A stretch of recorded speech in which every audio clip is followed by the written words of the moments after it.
नमो अरिहंताणम, नमो सिद्धाणम, नमो सिद्धाणम, नमो आयरियाणम, नमो आयरियाणम, नमो वज्जायाणम, नमो वज्रायाणम, नमो लोये सौव साहुणम, नमो लोये सौव सावणम, ऐसो पंचन मुक्कारो, ऐसो पंच नमोकारो, सौव पावपणासणो, सौव पावपणासणो, मंगलाणं च सौवेसिं, मंगलाणम च सौवे सिम, परमं हवै मंगलम्।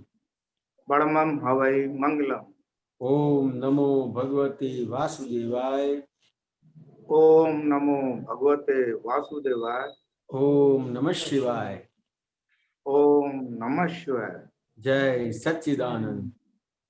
जय सच्चिदानंद। हे श्री सिमंदर स्वामी प्रभु, हे श्री सिमंदर स्वामी प्रभु, हे श्री दादा भगवान, हे श्री दादा भगवान, मुझे शुद्ध उपयोग पूर्वक मुझे शुद्ध उपयोग पूर्वक सत्संग में बैठने की, सत्संग में बैठने की, सत्संग समझने की सत्संग समझने की और सत्संग रूप होने की परम शक्ति दे। और सत्संग रूप होने की परम शक्ति दे। मैं भाव कर्म, नो कर्म, द्रव्य कर्म, मैं भाव कर्म, नौ कर्म, द्रव्य कर्म, मन वचन काया, मन वचन काया, मेरे और मेरे नाम की सर्व माया, मेरे और मेरे नाम की सर्व माया, आप प्रगट परमात्मा स्वरूप प्रभु के आप प्रकट परमात्मा स्वरूप प्रभु के सुचरणों में सुचरणों में समर्पित करता हूँ। समर्पित करता हूँ। मैं शुद्ध आत्मा हूँ, मैं शुद्ध आत्मा हूँ। मैं शुद्ध आत्मा हूँ, मैं शुद्ध आत्मा हूँ। मैं शुद्ध आत्मा हूँ, मैं शुद्ध आत्मा हूँ। मैं शुद्ध आत्मा हूँ, मैं शुद्ध आत्मा हूँ। मैं शुद्ध आत्मा हूँ। मैं शुद्ध आत्मा हूँ। जय सच्चिदानंद। जय सच्चिदानंद। जय सच्चिदानंद। ब्रिज कुमार।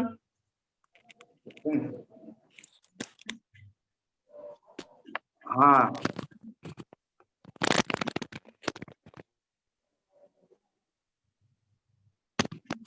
इसका रेफरेंस बताइएगा। ये है 373। ये व्यवहार निश्चय है ना विज्ञान। ठीक है।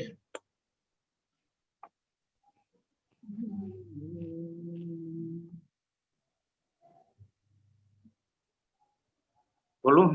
हाँ बोलिए बोलिए।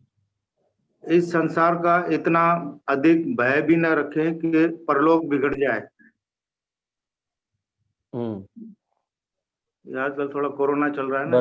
बराबर बराबर है। तो आपको कौन सी जगह पे भय लगता है? भय तो अभी जैसे कोरोना का कहाँ चल पे रहा है। भय लगता है आपको? कोरोना के हिसाब से आपने बताया ना। हाँ हाँ, जैसे तो कहाँ बस पे भय लगता है? भय ऐसा तो नहीं है, पर मतलब जैसे जाते हैं थोड़ा सा प्रिकॉशन, और ये थोड़ा सा बातें सुनते हैं। बराबर है, लेकिन भय किसको कहते हैं? अच्छा, भय जो भय यानी लगता है हम्म, वो कौन सी जगह पे लगता है आपको? कौन सी जगह में समझा नहीं। बीमारी की वजह से। कहाँ पे भय लगता है? हाँ,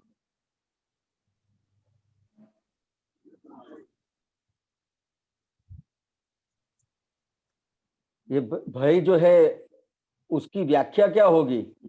भय लगता है, हम्म,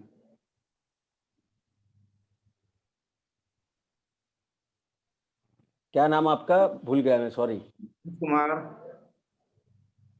हाँ, ब्रिज कुमार जी। हम्म, तो ये जो भय कैसे लगता है? तो के भय का कारण है शंका।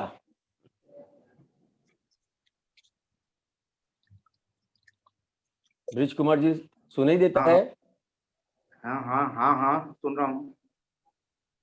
हाँ, तो कि जो ये जो शंका होती है अपने को, तो वहां पे भय लगता है। अच्छा। तो अभी आपको शंका रही कि शंका चली गई? अच्छा, ये फाइल नंबर 1 हम्म जो मैं शुद्धात्मा हूँ, पहले क्या था कि मैं ब्रिज कुमार हूँ, तो शंका कहाँ पे थी? तो कि आत्मा में शंका थी। हाँ जी। तो कि कोई भी कहेगा तो इसको क्या कहेंगे कि नहीं, मैं ब्रिज कुमारी हूँ। हाँ हाँ। समझ में आया? तो कि जो जो अपने को जहाँ पे शंका थी वहां निशंक कर दिया। कि निशंक कैसे कर दिया? कि व्यवहार रूप से मैं ब्रिज कुमार हूँ, रियल व्यू पॉइंट से मैं शुद्धात्मा हूँ।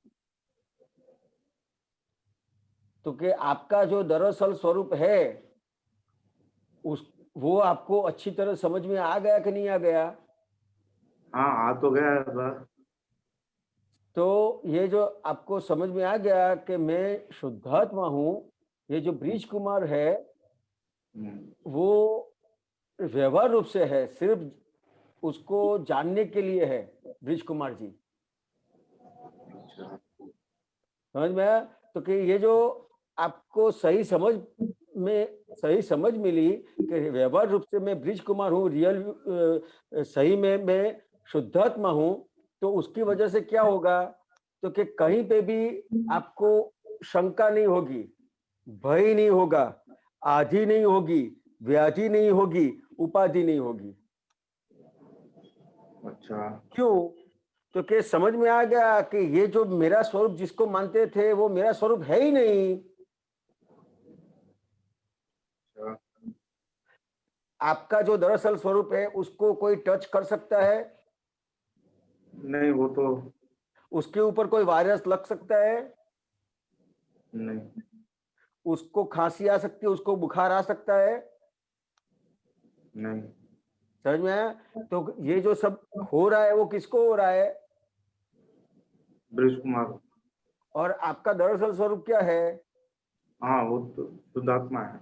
शुद्धात्मा है। अब ब्रिज कुमार जी को आप कितना भी संभालोगे, समझ में आया? ये जो हिरण का स्वरूप है, जो हिरण है दिख रहा है, उसका मैं कितना भी उसको संभालूंगा, लेकिन उसका आयुष्य है कि नहीं है? हाँ जी। तो ये जो आयुष्य है मेरा, उसका वो जब पूरा होगा तो उसकी कोई ना कोई वजह तो आएगी कि नहीं आएगी? समझ में आया? तो कोई ना कोई वजह आएगी, कुछ भी होगा ये शरीर के ऊपर। सिर्फ कोरोना नहीं, कुछ भी हो सकता है इसके ऊपर, जब आयुष्य खत्म होने वाला है तब। अच्छा। समझ में आया? लेकिन ये आयुष्य आयुष्य किसका है? हाँ, वो पर ब्रिज कुमार का।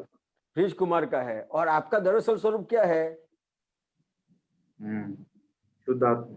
शुद्धात्मा है। तो क्या जो ब्रिज कुमार है वो आयुष्य वाला है, और उसके साथ जैसे आयुष्य कर्म है वैसे ढेर सारे कर्म लेके आया है। वो कर्मों का भुगतान करने के लिए कोई ना कोई, या तो शरीर के अंदर या तो बाहर, कोई ना कोई निमित्त मिलता है कि नहीं मिलता है? निमित्त मिलता है ना? हाँ। तो ये जो कोरोना है वो आपको बिगाड़ने वाला हुआ कि वो निमित्त हुआ? अच्छा। हाँ हाँ। कुमार जी हाँ जी। हाँ, क्या? हाँ, निमित्त मतलब कोरोना हुआ। तो कि ये जो कोरोना है, तो जिसके भी कर्म है वो कर्मों का उसको भुगतान के लिए ये कोरोना सिर्फ निमित्त है। अच्छा। ब्रिज कुमार जी समझ में आया ना? हाँ जी। हाँ। तो कि ये जो निमित्त है, तो कर्मों का जो भुगतान है, तो कोई ना कोई निमित्त बनता है। तो अपने को भय शंका रखने की कितनी जरूरत आवश्यकता है? हाँ, फिर तो ठीक। समझ में अच्छा, आया ना? ये जो परलोक का है, ये परलोक के बारे में क्या कहना है? तो कि ये जो भय है, तो हाँ। उससे क्या होता है, तो कि ये लोग भी बिगड़ता है, और परलोक मतलब अभी आपका जहां पे भी आपको जाने का है, हाँ हाँ। वो भी बिगड़ता है।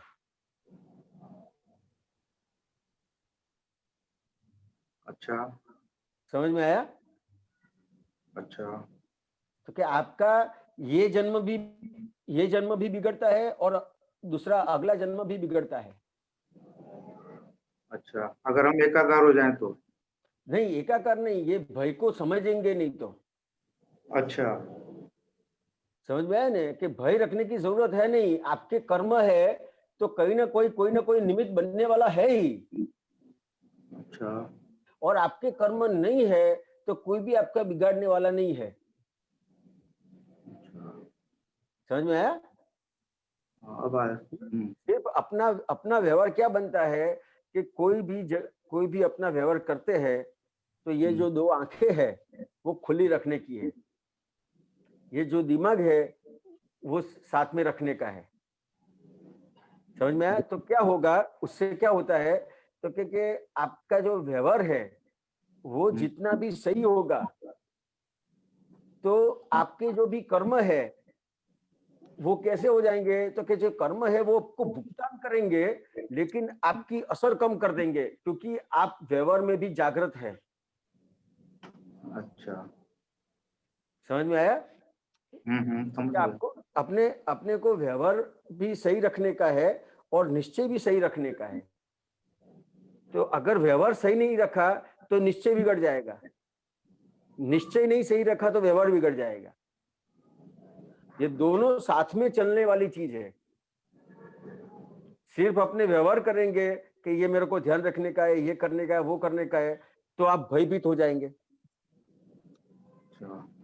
समझ में आया? और सिर्फ निश्चय का रखा आपने कि भाई मेरे तो कर्म है, कर्म होंगे तो कोई ना कोई मेरा कुछ बिगाड़ेगा, मेरे को कोई ध्यान रखने की जरूरत नहीं है, तो भी नहीं चलेगा। अच्छा। ब्रिज कुमार जी, समझ में आया ना? हाँ हाँ। तो कि ये जो भय है उससे क्या होता है, तो कि ये लोग भी बिगड़ता है, मतलब ये भाव भी बिगड़ता है और दूसरा भाव भी बिगड़ता है। अपने को तो ये भाव भी सुधारने का है।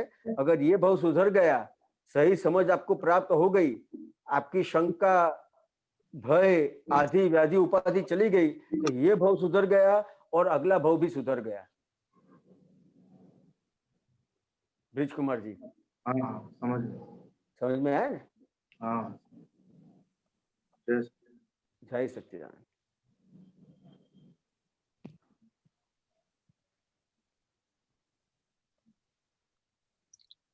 डॉक्टर कश्यप जी, दिल्ली।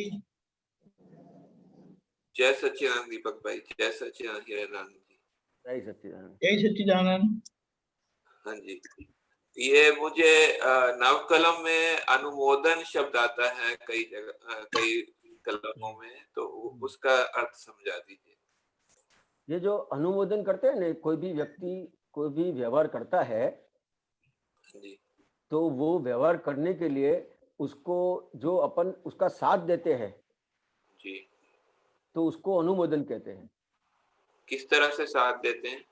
कोई किसी को गाली दे रहा है, हाँ जी। तो आपने उसको बोल दिया कि भाई हाँ, ये इंसान गाली के लायक ही है। अच्छा समझ में आया? तो ये आपने उसको साथ दिया। अच्छा। हाँ, तो ये अनुमोदना हो गई। वो अभी एक गाली देता होगा तो दूसरी 4 गाली भी दे सकता है, आपकी अनुमोदना के हिसाब से। तो जो निर्देश देते हैं वो भी अनुमोदन में आता है, मतलब किसी को निर्देश देते हैं ऐसा करो ऐसा करो ऐसा करो। हाँ, अपन निर्देश करते हैं ना, ऐसा करो, वो भी अनुमोदना में आता है। वो भी अनुमोदन में आता है। हाँ। मतलब कोई कार्य कर रहा है और उसको उसमें हाँ में उनमें हाँ मिलाना, वो भी अनुमोदन में आता है, और कोई निर्देश देना वो भी अनुमोदन आता है। हाँ, उसको साथ देने का। उसको साथ देने का, या हम किसी और को बोलते हैं ना कि तुम ऐसा ऐसा ऐसा ऐसा करो जो है, तो वो भी वो अनुमोदन। वो कैसा है डॉक्टर साहब, कि जैसे कोई चीज आप कोई कोई चीज आप जानते हैं, कोई चीज की आपको ज्ञान है, हाँ जी। तो उस वो विषय में आप किसी को बताते हैं कि आपको ऐसा ऐसा करना चाहिए, तो वो आपका व्यवहार है। हाँ जी। समझ में आया? लेकिन ये जो अनुमोदन किस बात में कहते हैं कि कोई जो वो व्यवहार कर रहा है, हाँ जी। तो उसमें जब अपन साथ देते हैं, हाँ तो जी। उसको अनुमोदना कहते हैं। नहीं, हमने अगर कोई आपके पास कोई ज्ञान है और ज्ञान के हिसाब से आप उसको कुछ कोई बात समझा रहे हैं, हाँ जी। तो वो आपने निर्देश किया। जी। लेकिन कई बार कोई कोई कार्य करता है, लेकिन उसके साथ अपन कहते हैं कि हाँ ऐसा करना चाहिए, तो वो निर्देश नहीं है, वो अनुमोदना है। हम कब किसी को कहते हैं कि ऐसा ऐसा करो और उसके उस कार्य के करने के से जो है दूसरे को हानि होती है, तो वो अनुमोदन होगा। देखो, आप मेरे को एग्जाम्पल के साथ बताओ, आप क्या कहना चाहते हो? हाँ, जैसे जैसे जो है हमने किसी को ये हायर किया, ठीक है। हम्म तो वो हायर किया और कि भाई यहाँ से सामान लेके वहां सामान ले जाओ, ठीक है। हम्म और वो सामान में जो है उसमें उसको दूसरे को उठाते टाइम उस दूसरे को हानि हो गई, हम्म ठीक है। तो हम्म और हमको मालूम था शायद कि ये ऐसे हानि हो सकती है, हमको मालूम हम्म भी था जो है, ठीक है। हम्म तो हम्म। क्या वो अनुमोदन हुआ? नहीं, ये व्यवहार आपका कच्चा पड़ा। आपको पता है कोई चीज के अंदर कि ये उठाने से उसको हानि हो सकती है, हाँ। तो आपको कहना चाहिए था कि भाई ये चीज का इतना ध्यान रखना। अच्छा, तो हाँ, वो अनुमोदन में नहीं आता है। नहीं, वो ये आपका व्यवहार कच्चा पड़ गया। आपने आपने या तो जानबूझ के या तो अनजाने में जी। जो भी आपने व्यवहार किया, तो कहीं ना कहीं आपका व्यवहार कच्चा पड़ गया, और जिस जैसा व्यवहार कच्चा पड़ा है उसके हिसाब से आपको ये आपके ऊपर कर्म लगता है। अच्छा। हम्म। और तो जानबूझ के किया है तो उसकी आपको ज्यादा माफी मांगनी पड़ती है। जी। समझ में आया? और अनजाने में किया है तो आपको माफी तो मांगनी ही पड़ेगी। और जैसे मान लो कोई मतलब कोई किसी को जो है मतलब नुकसान पहुंचा रहा है, पीट रहा है, तो हम बोले नहीं ये अच्छा है, तुमने तुमने इसको पीटना चाहिए, तो वो अनुमोदन हुआ। अनुमोदन हुआ, उसका साथ दिया आपने। अच्छा। और वो 3 प्रकार से होता है जो 9 कलमों में है ना। जी। ये 3 प्रकार से साथ देते हैं। एक एक प्रकार है मन से, मन में विचार आते हैं उसके कि ये जो कर रहा है वो बहुत सही है, जी। तो वो मन से अनुमोदना हो गई। हाँ जी।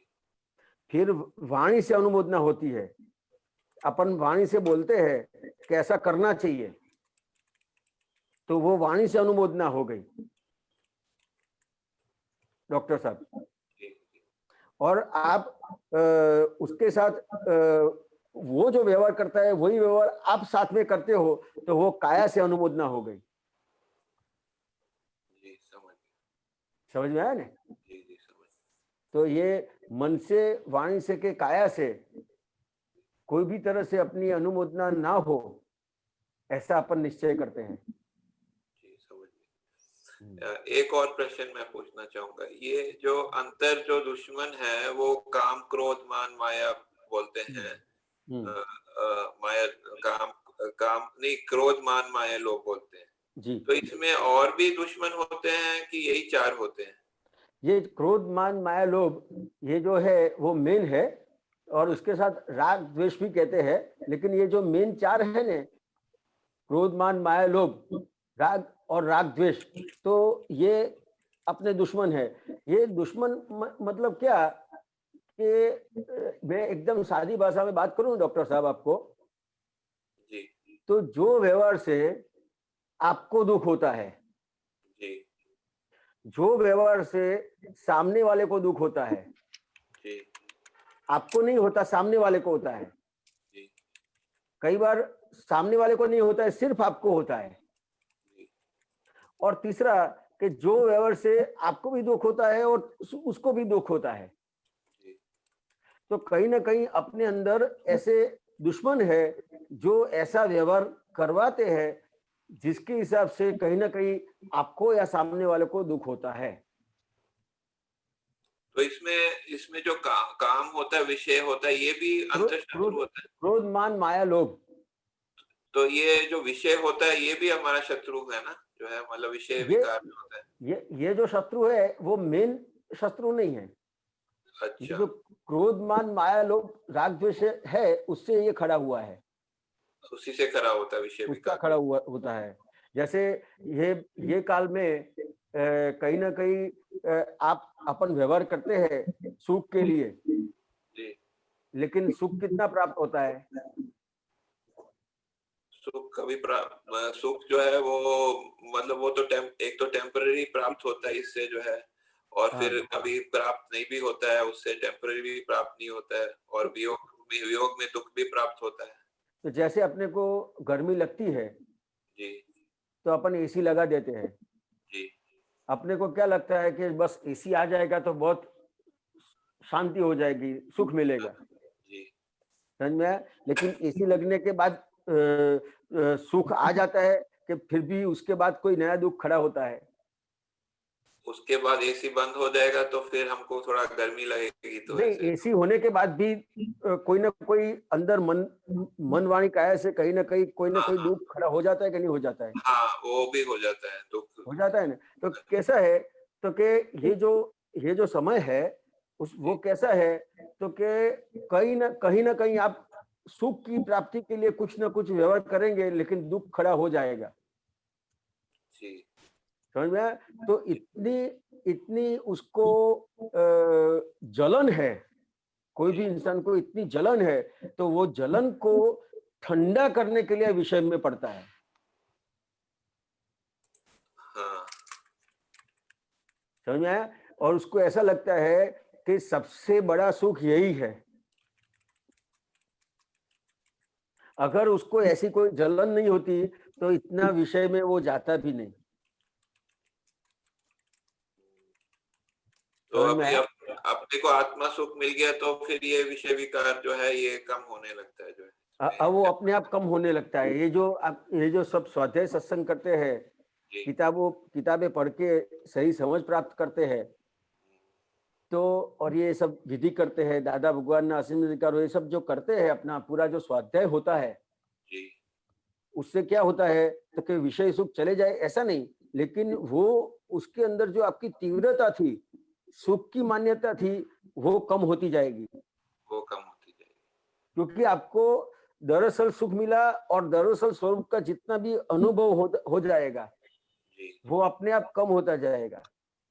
सही बात। लेकिन ये जो वीकनेस है, उसको ध्यान रखना पड़ता है कि जी ये मेरी वीकनेस है। ऐसा खुला अपन ऐसा नहीं कह सकते कि भाई मैं ये सब स्वाध्याय करता हूं तो अब मेरे को वो कोई देखने की जरूरत नहीं है, ऐसा नहीं करने का है, हम्म, जी जी समझ सही में है। आया ना? तो ये जो विषय सुख है, क्योंकि जो विषय का जो व्यवहार है, वो अज्ञानता के हिसाब से, जो क्रोध, मान, माया, लोभ, राग, द्वेष जो है, वो किस हिसाब से खड़े हुए, तो के अज्ञानता के हिसाब से। जी समझ गया। कौन सी चीज की अज्ञानता? कि खुद के स्वरूप की अज्ञानता। जी। और ये माया का क्या अर्थ होता है, माया का? माया मेरा मेरा मेरा करता है ना, अच्छा,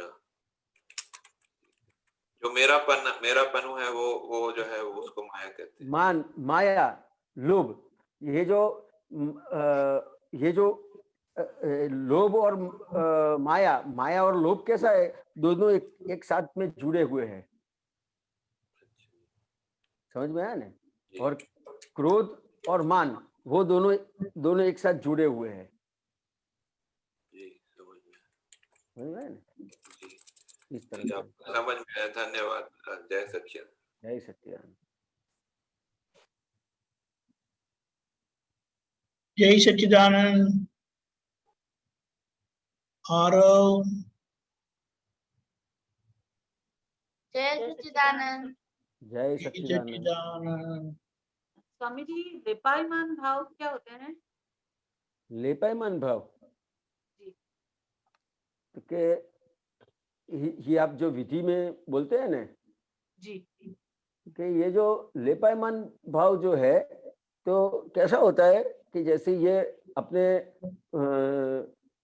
कोई सरफेस है या तो कोई दीवार है, उसके ऊपर पहले आपको पता है कि ऐसे गोबर लगा देते थे, जी जी और गांव में भी ये सब गोबर लगाया हुआ होता है। जी तो ये जो गोबर लगाया है, तो आपको नीचे की सरफेस है या तो दीवार है वो दिखेगी। नहीं दिखी। तो क्या होता है, तो कि गोबर दिखता है, बराबर। दीवार या सरफेस नहीं दिखती है। तो जी उस तरह से क्या होता है, तो कि जो लेपायमान भाव होता है, उसके हिसाब से अपना जो स्वरूप है, वो जी उसके ऊपर साइकोलॉजी इफेक्ट होती है कि मेरे को ऐसा हो गया, मेरे अंदर ऐसे भाव खड़े हो गए, मेरे अंदर ऐसे भाव खड़े हो गए, मेरे को ऐसा हो गया। बराबर। समझ में आया? तो ये सब लेपायमान भाव के हिसाब से होता है। तो अपन बोलते हैं कि ये जो लेपायमान भाव है, तो कैसे है, जड़ भाव है, प्राकृत भाव है, प्रकृति के भाव है। जी और मैं कैसा हूं, तो कि चेतन भाव वाला ऐसा शुद्धात्मा हूं। बराबर। समझ में आया? तो ये जो बाकी के ऊपर जो अपने ऊपर हावी हो जाते हैं, वो सब प्रकृति का है, इस वजह से मेरा आत्मा स्वरूप नहीं है। को आत्म स्वरूप नहीं दिखाई देता है। अपन जो लेपायमान कर देते हैं भावों हाँ, को, उससे हाँ, आत्म स्वरूप पे आवरण आ जाता है, ऐसा। आवरण आता नहीं है, ऐसी साइकोलॉजी इफेक्ट हो जाती है। अच्छा। साइकोलॉजी इफेक्ट होती है। तो वो साइकोलॉजी इफेक्ट निकालने के लिए अपने को ये बोलना पड़ता है। बराबर। तो लेपायमान भाव मतलब ऐसा समझे कि भाई मैं विनीता हूँ, ये लेपायमान भाव है। नहीं, लेपायमान हाँ, वो तो है ही लेपायमान भाव, लेकिन उसके हिसाब से कई बार बहुत सारी साइकोलॉजी इफेक्टें खड़ी हो जाती है। बराबर। मेरे को ये हो गया, मेरे को ये हो गया, मेरे को ये हो गया। प्रकृति में होता है ना, जी दुख होता है, सुख होता है। तो जो भी प्रकृति में होता है, जी उसके हिसाब से उसको ऐसा लगता है कि मैं ऐसा हो गया। बराबर। लेकिन वो जो होता है वो प्रकृति में होता है, सुख होता है, दुख होता है, जी चिंता होती है, गुस्सा होता है, वो सब प्रकृति का भाव है। बराबर। समझ में आया? जी तो ये और जो और ये बोलिए। आरोपित भाव, ये लेपायमान और आरोपित भाव एक ही होता है क्या? हाँ, ये आरोपित किया कि मेरे को ये हो गया, वो आरोप हुआ। अच्छा। समझ में आया? ये ऐसा आरोप किया कि मेरे को हुआ है, ये आपने आरोप किया। दरअसल साइकोलॉजी इफेक्ट है। बराबर बराबर। हाँ, समझ में आया ना? स्वामी जी, मेरा भी एक प्रश्न है। हमें जी, परार्थी नहीं परमार्थी होना है, इसका हमें मतलब क्या है? हमें परार्थी नहीं परमार्थी होना है। बराबर है। तो स्वामी जी, इसमें दादा कौन क्या कहना चाहते हैं? हम्म, वो दो शब्द फिर से बोलो तो, परार्थी और परमार्थी। परमार्थी। परार्थी किसको कहेंगे, तो के आप किसी के लिए अच्छा करोगे, किसी को सुख दोगे, किसी को अच्छा लगे ऐसा बोलोगे। समझ में आया? तो ये परार्थी हो गया। किसी को हेल्प करोगे तो ये परार्थी हो गया। समझ में आया? लेकिन परमार्थ किसको कहेंगे, तो के आपका नाम क्या है, आरव, जी। ठीक है? तो के और आपका दरअसल स्वरूप क्या है, शुद्ध आत्मा। तो के जो आपका दरअसल स्वरूप है, उसके हिसाब से आप जो भी व्यवहार करोगे, तो ये परमार्थ हुआ। जी और जितना आरोप के लिए करोगे, वो सब परार्थ हो गया। जी समझ में है? जी स्वामी जी। तो कि जो परमार्थ है, उससे वो मुक्त होता है, और परार्थ है, उसको उसके हिसाब से उसको जीवन में वो सुखी होता है, लेकिन मुक्ति नहीं मिलती है। सही बात। जी समझ में आया ना? अगर आपको मुक्ति के लिए आपको करना है, तो वो उसके हिसाब से परमार्थ आपको पकड़ना पड़ेगा। जी समझ में आया ना? जी स्वामी जय सच्चिदानंद। जय सच्चिदानंद।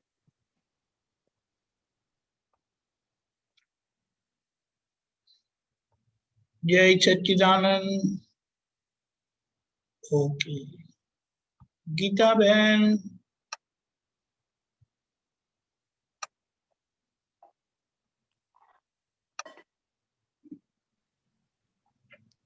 जय सच्चिदानंद स्वामी जी। जय जय सच्चिदानंद। सच्चिदानंद। स्वामी जी, अभी आप ये जो भय की बात कर रहे थे ना,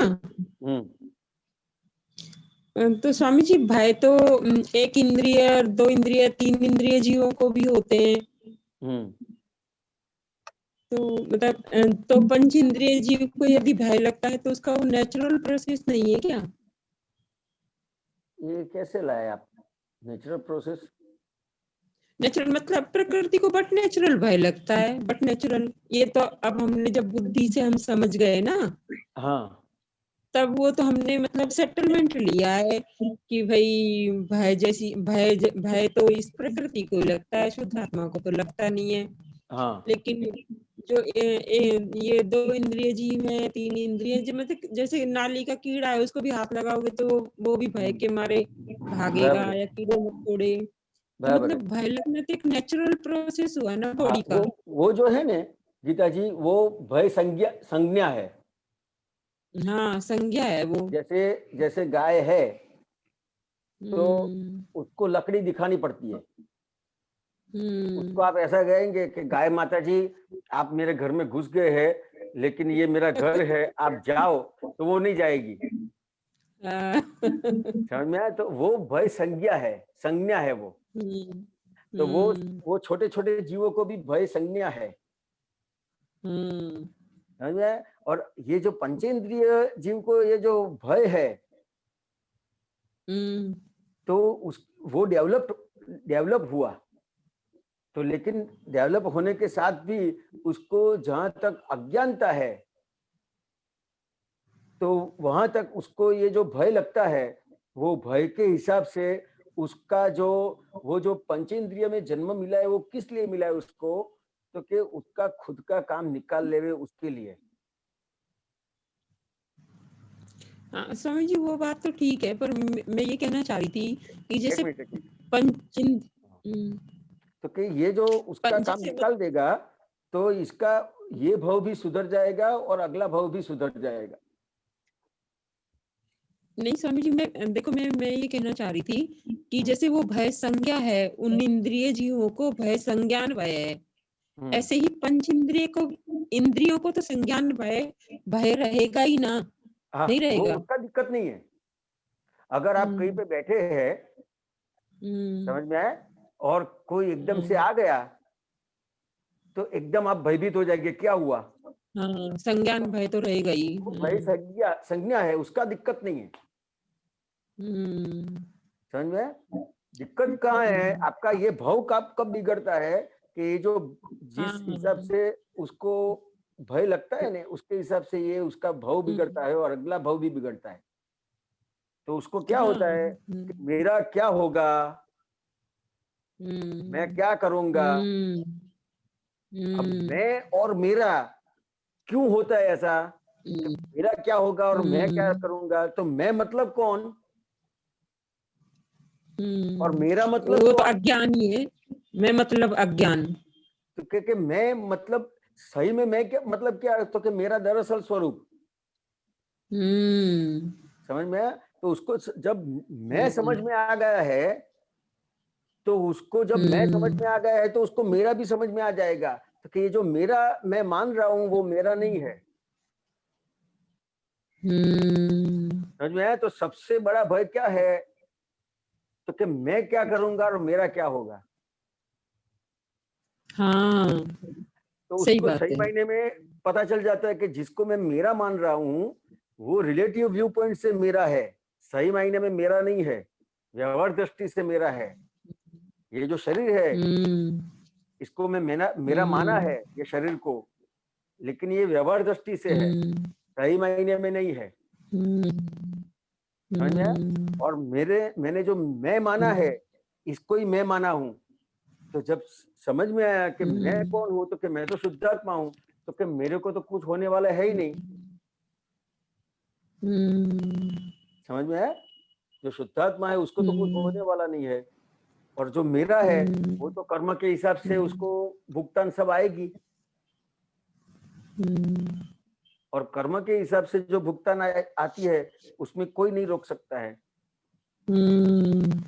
लेकिन ये जो शंका चली गई, भय चला गया, आदि व्याधि और उपाधि चली गई, लेकिन कर्म नहीं गए। आप देखो,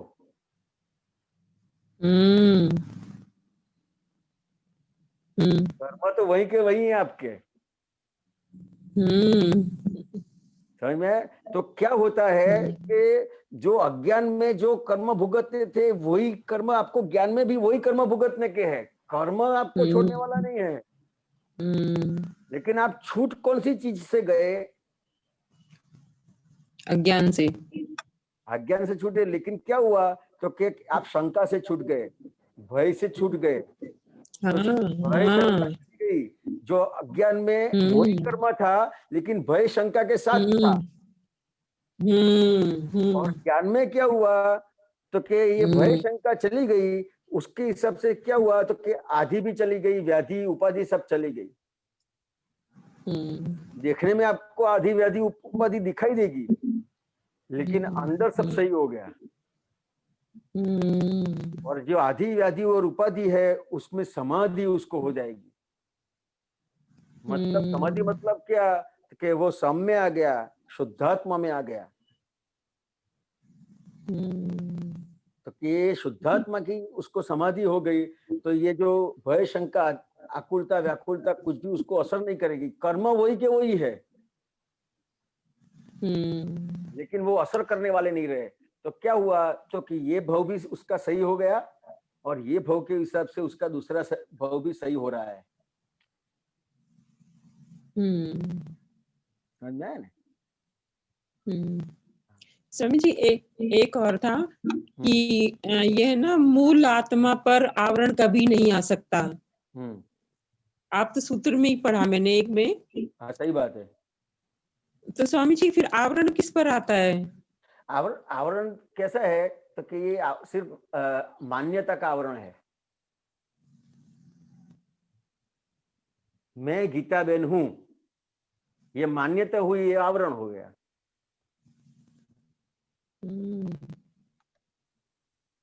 सिर्फ मान्यता का आवरण है। आपकी मान्यता सही कर दी। क्या सही करी? कि मैं रिलेटिव व्यू पॉइंट से गीता बेन हूं, रियल व्यू पॉइंट से शुद्धात्मा हूं, तो आवरण चले गए।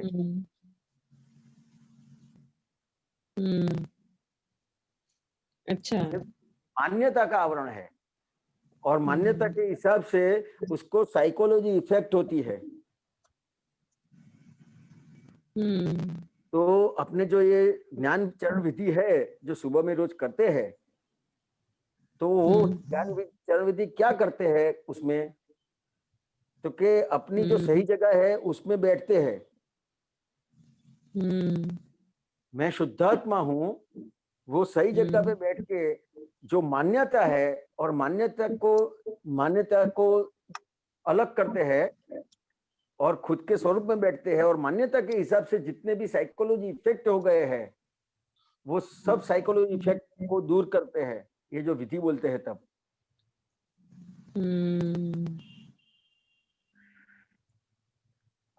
समझ में आया? हाँ, सही बात है कि मूल आत्मा तो प्योर है, उस पे तो शुद्धि ही है, वो तो प्योर ही आवरण उस पर थोड़ी होगा। उसके आवरण पर आवरण नहीं है, सिर्फ मान्यता है, उसको आवरण कहते मान्यता पर आवरण आया। हैं। हाँ, मान्यता की मतलब कौन सी मान्यता? की अज्ञान मान्यता, अज्ञान मान्यता, रॉन्ग बिलीफ। समझ में आया? और ज्ञानी पुरुष से आपको वही बिलीफ आपको राइट करी।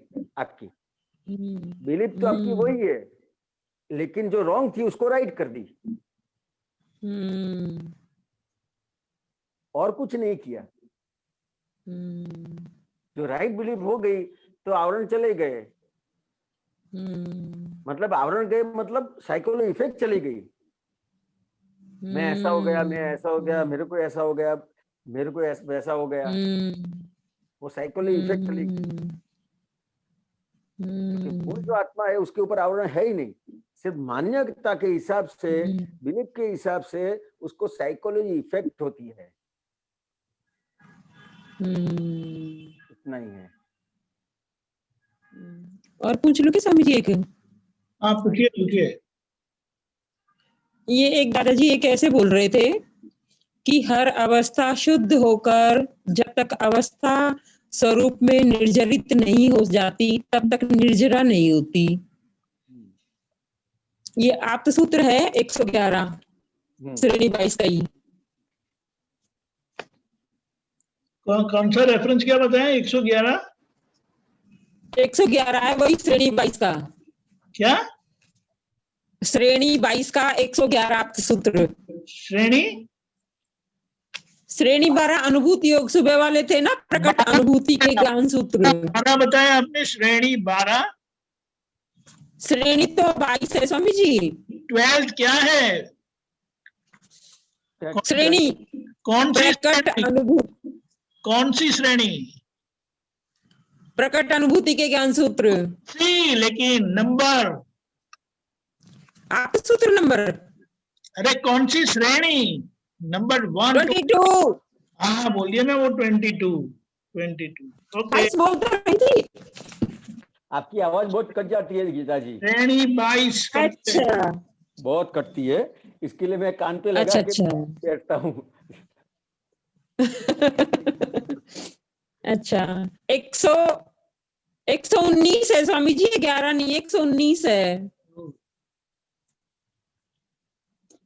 ठीक है, 22।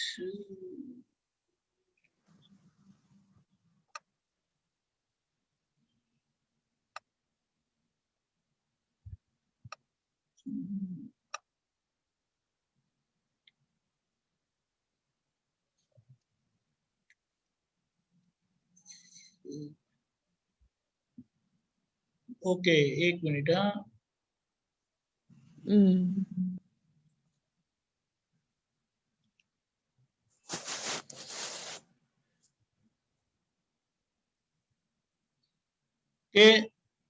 किरण जी।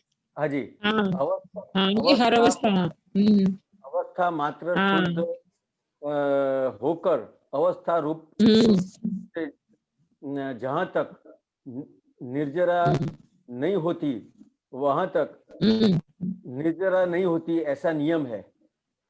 समझ में आया? तो ये क्या कहना चाहता है कि ये जो अवस्था है, ये जो मन वचन काया की जो अवस्था है, समझ में आया? कि जो मन की अवस्था है, वाणी की और काया की जो अवस्था है, वो अपन ये जो मैं शुद्धात्मा हूं, तो ये अवस्था को देखने और जानने वाले हो गए गीता जी। तो जहां तक मेरे को ये पूरा समझ में नहीं आता है, देखने में नहीं आता है, समझने में नहीं आता है कि ये सिर्फ अवस्था है, वहां तक उसकी निर्जरा नहीं होती। अच्छा, मतलब अनजाने में यदि वो मन वचन काया की अवस्थाएं अनजाने में चलती चली जा रही हैं, तो मतलब जा रही हैं फिर भी निर्जरा नहीं हो रही है। हाँ, तो ये जानने का है कि ये जो है ये मन की अवस्था है, ये वाणी की अवस्था है और ये काया की अवस्था है। तो उसको जानने का है, देखने का है।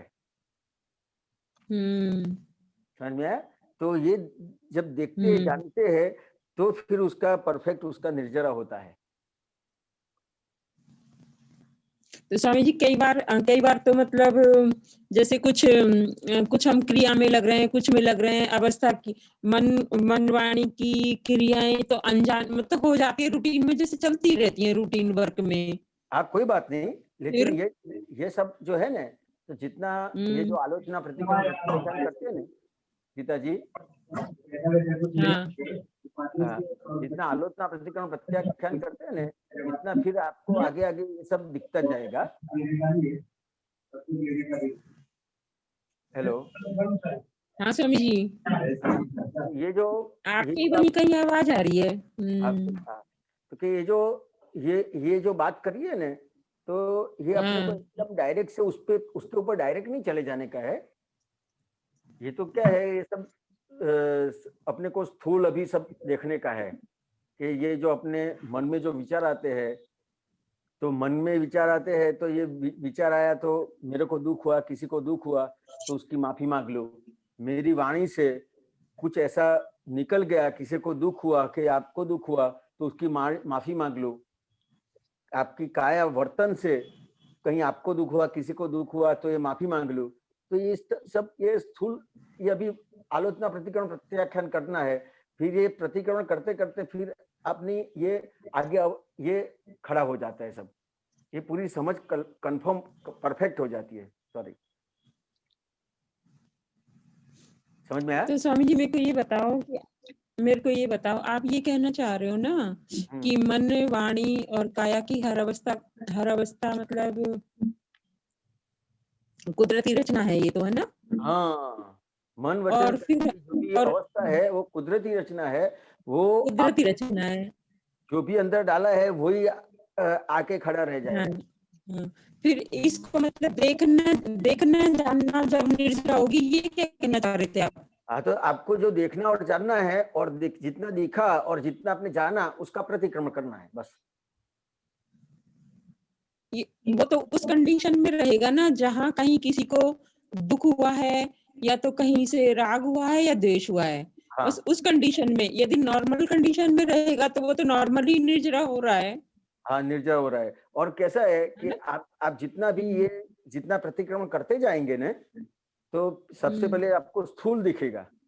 स्वामी जी मेरे को एक बात ही बताओ कि जब मन वचन काया की हर अवस्था कुदरती रचना है ना, तो उसमें हम प्रतिक्रमण क्यों करेंगे? वो तो कुदरती रचना है उसकी, तो मैं क्रिएटर नहीं था ना उसका। तो हाँ, सही बात है कि ये जो मन वचन काया की अवस्था कुदरती रचना है, लेकिन आपने जो डाला है, जैसे कुएं में बोलते हैं ना कि मैं चोर हूं तो क्या आएगा, तुम चोर हो तो क्या आएगा, चोर हुआ आएगा ना। मैं तुम चोर हो ऐसा बोलोगे तो तुम चोर हो ऐसा आएगा ना। तो ये जो आता है वो कुदरती रचना है, वो आपने डाला हुआ है वो आता है। समझ में आया? हाँ, वो तो मतलब कुदरती रचना है कि भाई मैंने जो डाला है ना वही आ गया। पर हाँ, अभी उसको चेंज करने वाला मतलब होने वाला नहीं है। हाँ ठीक है, वो समझ में वो मैं कह रही कि मन वचन काया की जो अवस्था कुदरती रचना है ना, जो कुदरती रचना के रूप में या तो वो चाहे गलत आ रही है चाहे सही आ रही है, जो भी आ रही है मैंने डाली है, जो ही आ रही है।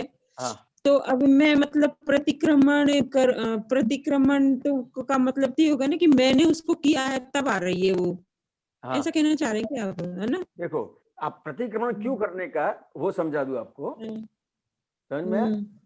ये जो कुदरती रचना है, लेकिन प्रतिक्रमण क्यों करने का, तो कि जो आपने आगे किया है वो ज्ञान अवस्था में किया है कि अज्ञान अवस्था में? वो अज्ञान अवस्था में कर दिया और निकल वो ज्ञान अवस्था में रहा है। देखिए, अभी ज्ञान अवस्था है, तो अज्ञान अवस्था में किया था तो उसका कोई आलोचना प्रतिक्रमण नहीं किया था, उसके हिसाब से आया। हाँ, आया, बिल्कुल आया। समझ में? तो कि अभी आया है तो अभी अपने पास ज्ञान है, तो अभी जो ज्ञान है उसके हिसाब से आपको दिख रहा है वो। समझ में आया? तो जो दिख ये जो मैंने भाव भरे थे वो गलत थे। हाँ, जो अभी दिख मतलब रहा है ये रॉन्ग थे, गलत थे। हाँ, जो अभी दिख रहा है वो क्यों दिख रहा है कि आपने ज्ञान लिया इसके लिए। तो आपने ज्ञान लिया इसके लिए अभी दिख रहा है, तो अभी ज्ञान अवस्था में उसकी माफी मांगने की है। माफी मांगेंगे तो क्या होगा, तो कि ये जो आपका जो उसके साथ कर्म है, ऋणानुबंध है, उससे आप मुक्त हो जाते हैं। तो जितने भी कर्म है, जितने भी ऋणानुबंध है, जितने भी सब है, आप मुक्त हुए, आपको एनओसी मिली, तो फिर आप आगे महाविद्य क्षेत्र में जाएंगे। वो तो है ही स्वामी जी, सही बात है। मैंने ना एक शास्त्र में एक वो पढ़ा था, मतलब कुछ मैंने पढ़ा है उसमें, तो बोलते हैं कि ये प्रकृति है ना, तुम्हें एक आंख में जैसे एक तिनका भी नहीं सह पाती ना आंख, ऐसे इस जगत के यदि कहीं से राग और द्वेष रह गए तो एक तिनका भी नहीं सह पाएगी। सबसे मतलब तुम्हें छूटना ही पड़ेगा, तभी तुम आगे निकलोगे। ऐसा मैं एक दृष्टांत पढ़ रही बराबर है, थी। लेकिन ये बात समझ में आई ना? ये तो आ आपको गई। ये एकदम बहुत बड़ी बात नहीं है, एकदम नॉर्मल बात है। आपको सिर्फ प्रतिक्रमण करने का है, अगर आपको मुक्त होने का है तो। पर स्वामी जी मेरे को ना ये बात मेरे अंदर नहीं उतर रही कि मैं अपने पर क्लेम करूंगी तभी तो मैं प्रतिक्रमण करूंगी। वो तो अनजाने में बीज डल गया था और अब वो निकल रहा है। हाँ, अब निकल रहा है। उसकी क्रिएटर मैं थोड़ी हूँ। तो अब तो हाँ, अब अभी तो नहीं। कुदरत है ना। हाँ, दादाजी लेकिन ऐसे अभी बोलते हैं ना, व्यवस्थित शक्ति है उसकी करता। तो हाँ, लेकिन वो बात बराबर है, लेकिन वो आपको अभी असर करती है कि नहीं करती है? वो जो निकल असर रहा तो है इसको तो असर गीता को करती तो है कि करेगी ना वो। सामने वाले को असर करती है कि करेगी नहीं करती है? और सामने वाले को भी करेगी। हाँ, तो अभी आपको किसी से एनओसी मिलेगा? नहीं मिलेगा। बस आपने को एनओसी चाहिए। एनओसी मिल गया तो फिर आप आगे महाविद्य क्षेत्र में जा सकते हो। ये एनओसी के लिए आपको आलोचना, प्रतिक्रमण, प्रत्याख्यान करने का है।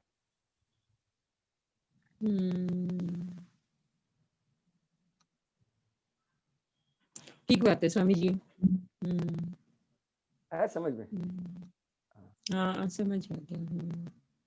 जय सच्चिदानंद। ठीक है स्वामी जी। जय सच्चिदानंद स्वामी जी। जय सच्चिदानंद। जय सच्चिदानंद। जय सच्चिदानंद। चलिए आगे अभी बंसल जी।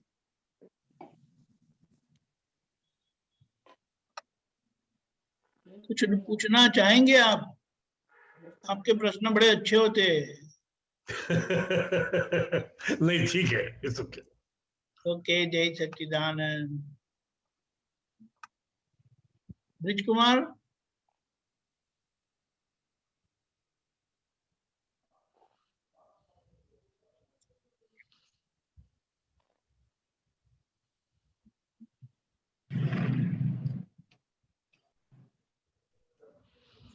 एक है ये इसका 1026 1026। लेके बैठे हैं सब।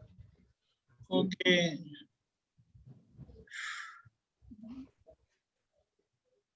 हाँ बोलिए। मैं अबुध हूँ, ऐसा भान होना सबसे बड़ा ज्ञान कहलाता है। बराबर। ये ब्रिज कुमार जी, ये जो अबुध की बात करी, तो अबुध कौन बोल सकता है मैं अबुध हूं? तो जिसको एक भी जगह पे कोई भी व्यवहार आएगा वो उसको सुधारना नहीं चाहेगा। कोई भी व्यवहार है, वो जो बुद्धि वाला है ना, वो उसको सुधारेगा। ऐसा नहीं ऐसा करना चाहिए, ऐसा नहीं ऐसा करना चाहिए, ऐसा नहीं होना चाहिए, ऐसा होना चाहिए। समझ में आया? थोड़ा बहुत व्यवहार में तो करना पड़ता है ना। हाँ, व्यवहार में करना पड़ता है, वो बात अलग है। लेकिन अभी जो आपने बात करी उसके हिसाब से बात कर रहा हूँ। ये जो व्यवहार में करना पड़ता है वो समझ है ना, इसके लिए आपको करना पड़ता है। अच्छा। हाँ, जब आपको पता चलेगा कि सही में कुछ करना है नहीं, वैसी जब सही समझ आ जाएगी तो कुदरती रूप से आपके पास संजोग भी ऐसा आएंगे कि आपको कुछ करना नहीं पड़ेगा। अच्छा, तो अभी हमारी स्थिति नहीं हुई है सही। जैसे आप जो आपका जन्म हुआ तो आपने खुद कुछ किया नहीं। समझ में आया? आप 9 महीना रहे अंदर, माँ के गर्भ में रहे, तो आपने कुछ किया नहीं। फिर आप जब बाहर निकले तो बाहर निकलने के बाद जो भी जरूरियात है उसके लिए आपने कुछ किया था इंतजाम? नहीं। तो कितने साल तक कुछ करना नहीं पड़ा? हाँ, जब तक वो पढ़ाई चलती रही। जहाँ तक आप अबुध दशा में थे वहां तक कुछ नहीं करना पड़ा। अच्छा। समझ में आया? अच्छा, जब तक बड़े नहीं हुए। तो जिस तरह से ये बुद्धि जब खड़ी होती है तब फिर ये करना पड़ेगा, वो करना पड़ेगा। ज्ञानी पुरुष को कुछ नहीं करना पड़ता है, वो पूरे अबुद्ध दशा में है। जैसे ये बालक है ने, 1 साल का, 1 दिन का, 2 दिन का, वैसे ज्ञानी पुरुष होते हैं। अच्छा, समझ में आया? इसके लिए जो बालक है उसको भगवान का रूप क्यों कहते हैं? अच्छा, समझ में आया ना? इसके लिए बालक को भगवान का रूप कहते हैं। बिल्कुल वो कुछ करता ही नहीं है कि ये करना चाहिए, वो करना चाहिए।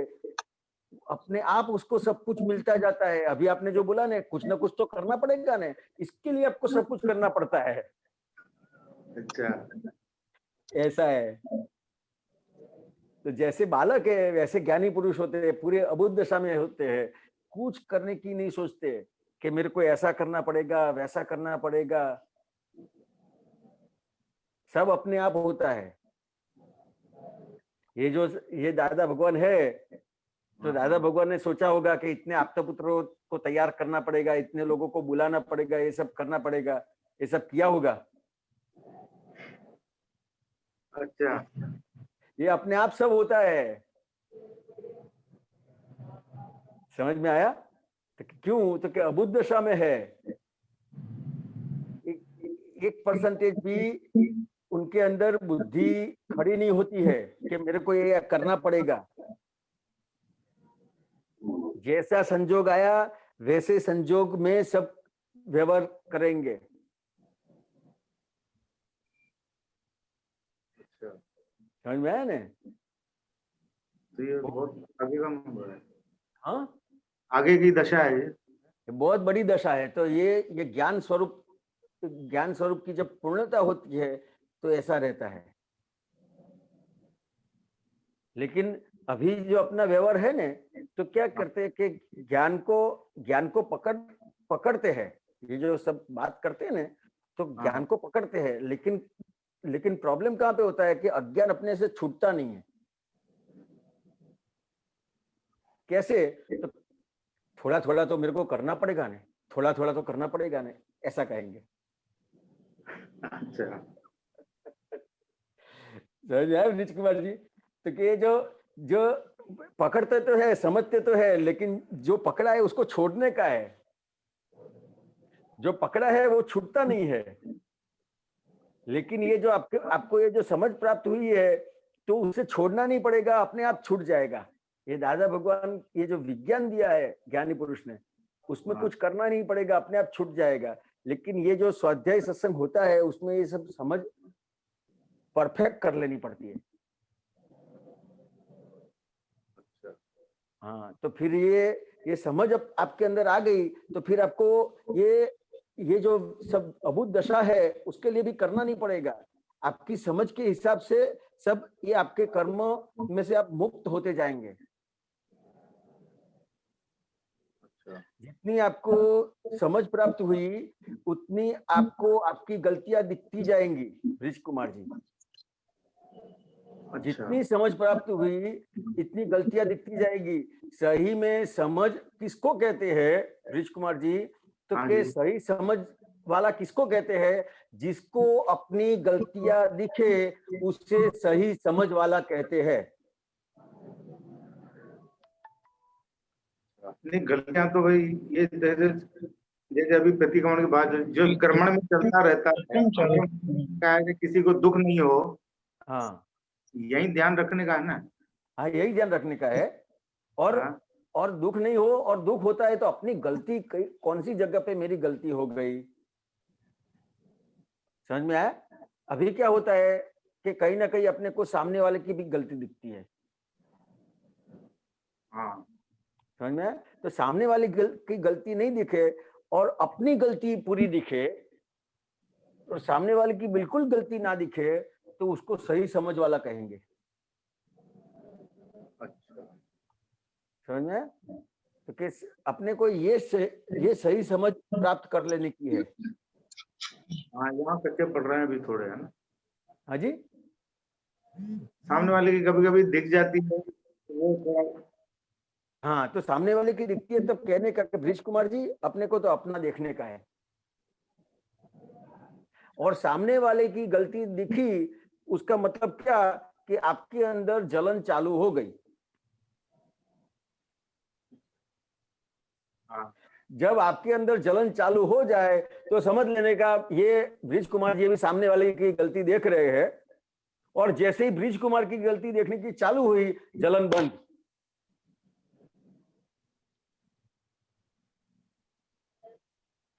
समझ में आया बृज कुमार जी? हाँ, बस इतना ही है। तो ये जो अबूझ दशा है दादा भगवान की, तो कुछ करने के लिए जाते नहीं है, जितना भी उनको जो आता है सब स्वीकार होता है उनको, ज्ञानी पुरुष को, तो वो सबसे बड़ा ज्ञान है, हाँ, क्योंकि वो अबूझ दशा में है। समझ में? तो ऐसा ज्ञानी पुरुष ऐसे है। हो गया क्लियर? हाँ, yes. जय सच्चिदानंद। जय सच्चिदानंद। हिरेनाथ जी, हमारा समय हो गया है। प्रिंस कुमार, आप फॉलो हाँ। करिए गायत्री मंत्र। हम्म। नमो वितरागाय, नमो वितरागाय, नमो अरिहंताणम, नमो अरिहंताणम, नमो सिद्धाणम, नमो सिद्धाणम, नमो आयरीयाणम, नमो आयरियाणम, नमो वज्रायाणम, नमो वज्रायाणम, नमो लोये सौव साहुणम, नमो लोये सौव सावणम, ऐसो पंच नमुक्कारो, ऐसो पंच नमोकारो, सौव पावपणासनो, सौव पावपणासनो, मंगलाणम च सौवेसिम, मंगलाणम च सौवेसिम, परमं हवै मंगलम। परमं हवै मंगलम। ओम नमो भगवते वासुदेवाय, ओम नमो भगवते वासुदेवाय, ओम नमः शिवाय। ओम नमः शिवाय। जय सच्चिदानंद, जय सच्चिदानंद। जय सच्चिदानंद।